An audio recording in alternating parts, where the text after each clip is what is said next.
नमस्कार। आज के हमारे प्रयोग में हम ये गिलास, उसके पानी और ये ढक्कन का यूज करेंगे।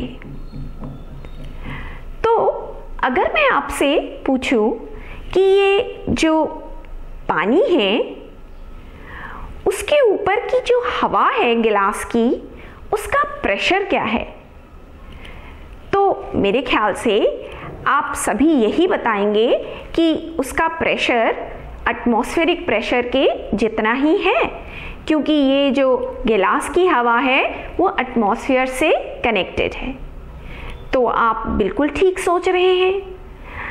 अब अगर इस गिलास की पेंदी पर हम देखें कि प्रेशर क्या है, तो उसका प्रेशर क्या होगा। ऊपर हवा का प्रेशर है एटमॉस्फेरिक प्रेशर, और ये जो पानी का कॉलम है उसके कारण से जो प्रेशर होगा वो, अगर पानी का कॉलम H है तो H rho g हो जाएगा। तो पेंदी पर जो प्रेशर होगा वो एटमॉस्फेरिक प्रेशर के मुकाबले H rho g ज़्यादा होगा। अब अगर मैं ये ढक्कन लगा दूं इस गिलास पर, तो क्या आपको लगता है कि अंदर की जो हवा है उसका प्रेशर उतना ही है या बदल गया। अंदर की हवा का प्रेशर उतना ही है जितना पहले था। ये जो ढक्कन है अपनी ही जगह है, ऊपर से जितना प्रेशर इसके ऊपर लग रहा है ढक्कन के ऊपर, उतना ही अंदर से भी लगना चाहिए, तभी वो ढक्कन अपनी जगह पे रहेगा। ढक्कन का जो वेट है वो जहाँ से कांटेक्ट में है वो गिलास के नॉर्मल रिएक्शन से बैलेंस हो रहा है। तो ढक्कन लगाने से अंदर का हवा का प्रेशर चेंज नहीं हुआ, और ये पेंदी के पास जो प्रेशर था वो भी अभी भी एटमॉस्फेरिक प्रेशर से H rho g ज़्यादा है। यानी कि पहले की सिचुएशन और इस सिचुएशन में कोई फर्क नहीं है। अब मैं ये गिलास जो है उसे उल्टा कर रही हूं। तो ये देखिए, मैंने ये ग्लास को उल्टा कर दिया। तो यहाँ पर ये मैंने इसे उल्टा तो कर दिया है, पर मैंने इसे पकड़ कर रखा हुआ है। तो ये ग्लास को मैं इस तरह से, मैंने ये ढक्कन से यहाँ पर उसको सहारा दिया हुआ है इस तरह से।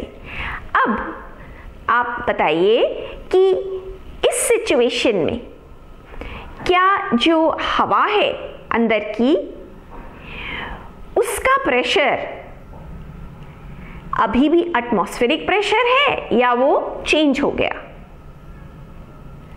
और अब ये जो ढक्कन के जस्ट ऊपर का प्रेशर है वो कितना है। अगर आप गौर करें तो हमारी पिछली सिचुएशन और ये वाली सिचुएशन में भी कोई खास अंतर नहीं है। पहले ये जो पेंदी थी वो नीचे थी और ढक्कन ऊपर था। अब ये पेंदी ऊपर है और ढक्कन नीचे है, पर हवा का प्रेशर अभी भी यहाँ पर एटमॉस्फेरिक प्रेशर जितना ही है, और जो ढक्कन के जस्ट ऊपर का प्रेशर है वो atmospheric pressure plus H rho g है। तो हमारी सिचुएशन में अभी कोई चेंज नहीं आया है। अब अगर मैं मेरा हाथ हटा लूं तो आपको क्या लगता है कि क्या होगा। तो मैं ये अपना हाथ हटा रही हूं। देखिए, मैंने अपना हाथ हटा लिया है, पर फिर भी ये ढक्कन नहीं गिर रहा है। ढक्कन के ऊपर का प्रेशर जब मैंने इसे सहारा दिया हुआ था तब तो P0 प्लस H रो जी था, और बाहर का प्रेशर है एटमॉस्फेरिक प्रेशर जिसे हम P0 कह रहे हैं। तो ये ढक्कन को गिर जाना चाहिए था, पर ये तो नहीं गिरा। ढक्कन तो अपनी ही जगह है। तो इसका क्या मतलब हुआ?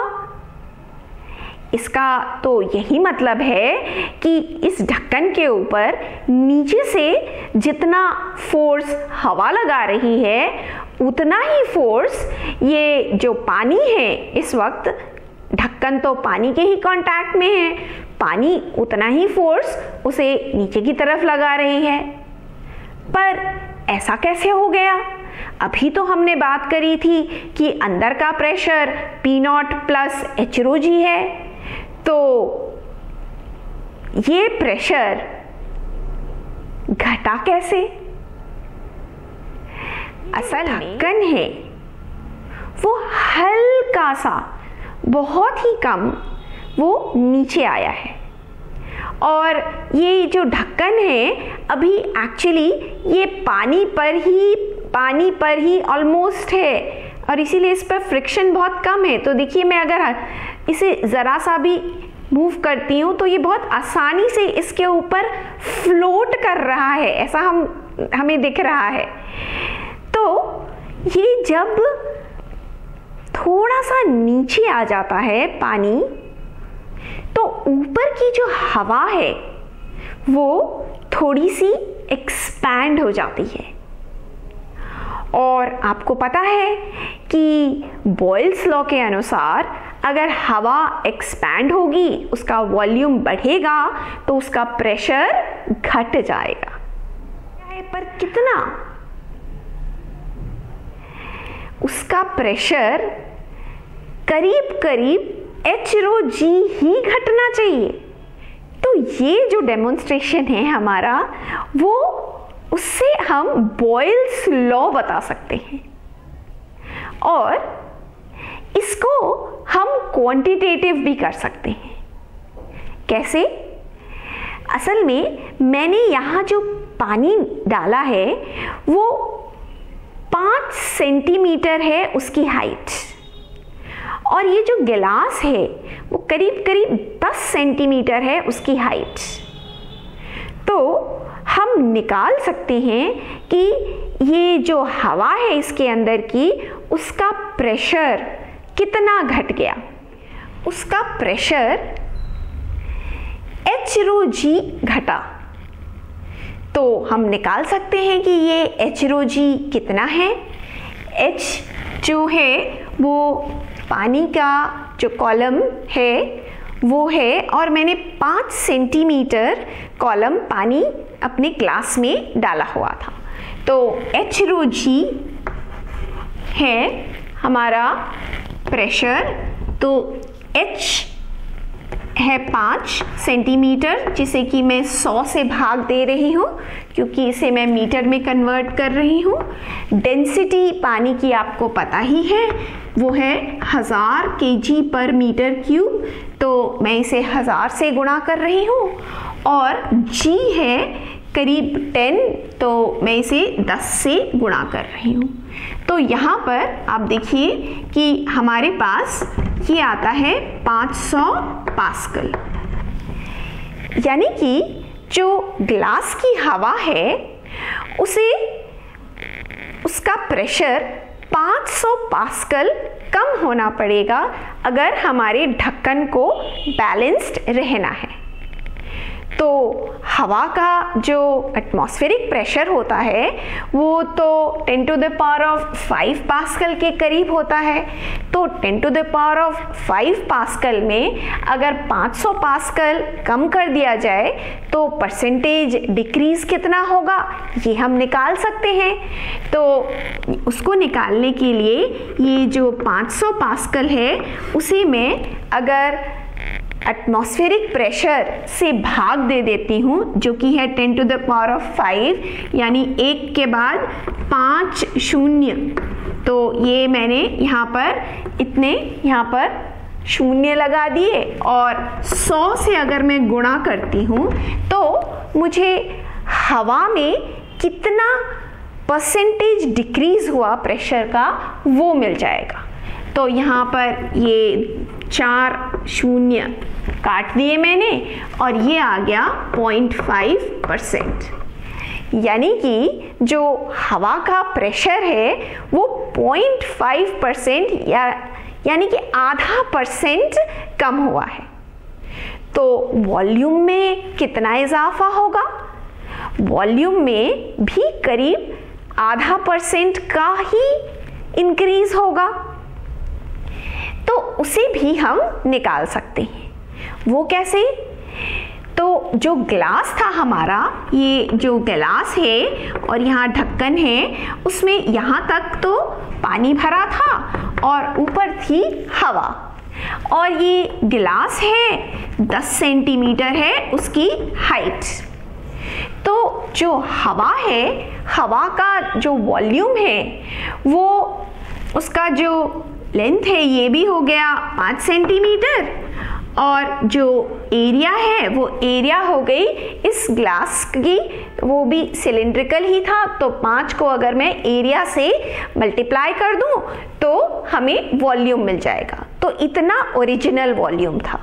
अब उसमें आधा % का इंक्रीज होना है, तो हम कैसे निकाल सकते हैं उसे? तो आधा % का अगर वॉल्यूम में इंक्रीज होना है तो मैं इसे ऐसे निकाल सकती हूँ कि जो आधा % है उसको गुणा कर दें हम 0.5/100 को मैं गुणा कर दूं ये ओरिजिनल वॉल्यूम से, तो 5 सेंटीमीटर हाइट, एरिया में तो कोई चेंज होगा नहीं, तो 5 सेंटीमीटर जो हाइट है उसी में ही चेंज आएगा। तो यहाँ पर 5 को अगर मैं एरिया को a ले लेती हूँ तो ये 5a से मैंने यहाँ मल्टीप्लाई कर दिया, तो हमारे पास कितना आया? ये हमारा आ गया 5 को अगर मैं 0.5 से मल्टीप्लाई करूँ तो 2.5 हो गया, और ये हो गया 0.025A। पर ये जो 0.025 है वो किस में है? सेंटीमीटर में, और ये तो बहुत ही कम है। और अगर मैं मिलीमीटर में सोचूं तो पानी कितना नीचे आएगा?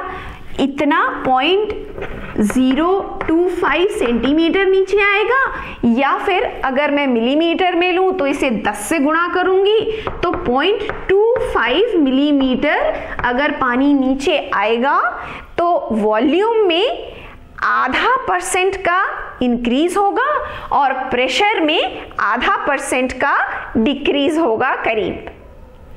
तो इसीलिए आप देखिए कि जब मैंने ग्लास को उल्टा किया तो हमें दिखाई नहीं दिया कि वो जो ढक्कन है वो नीचे भी आ रहा है, क्योंकि ये तो 1/4 मिलीमीटर है, तो वो कैसे हमें दिखेगा? तो आप देखिए, पर इतने से के कारण से हमारा जो ढक्कन है वो बैलेंस हो गया और हवा का जो प्रेशर है वो 500 पास्कल कम हो गया। तो इस 1/4 मिलीमीटर में कितनी शक्ति है। धन्यवाद।